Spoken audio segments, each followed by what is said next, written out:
Ski touring is a demanding cardiovascular exercise.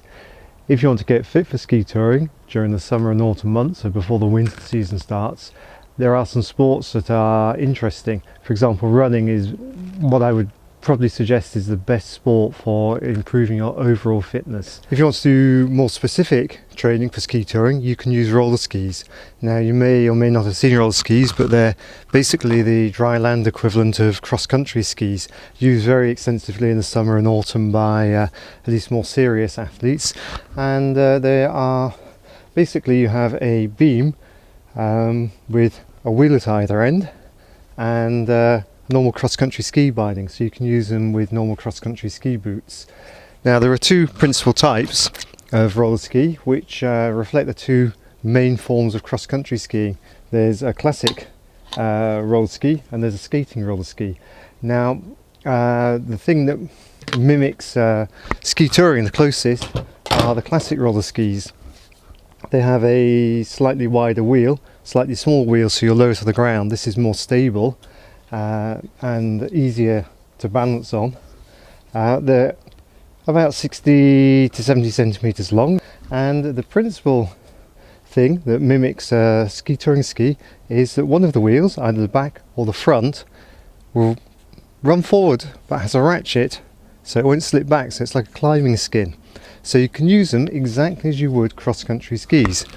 This is a cross-country pole, has a little snow basket on the end so it won't dig too far into the snow, and it has a stainless steel tip. Now, these tips will wear out very quickly on tarmac surfaces, on hard surfaces, but special tips are sold, such as this one.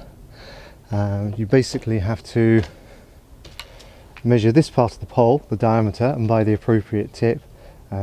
Typically sold in 8, 9, 10 millimeter versions. This pole is an 11 millimeter pole, and tips are quite hard to find for these. And what you do is you put a hairdryer on here. They use a thermal type glue, and once it's warm you can just twist that off, and when the snow season comes you don't need to have two pairs of poles. You can just put the snow baskets back on, so when you've finished roller skiing for the year. And here's a pole with a roller ski tip on it. They're very sharp.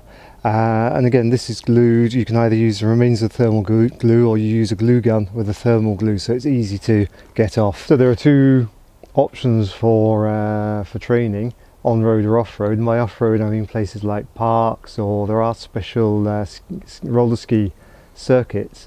Roller ski circuits are maybe not so interesting for what we're trying to do, which is ski touring training. Better are long climbs, and that generally means on road somewhere. But it really depends on what you have locally, and certainly whether you're on circuits in a park or whatever, or on the road, you want to wear a helmet. And on the road, helmet you can attach a bright light to, so car drivers can see you from a good distance, and also in that case high visibility vest. But you also want to have gloves as well, because if you fall over on the road it can be quite painful.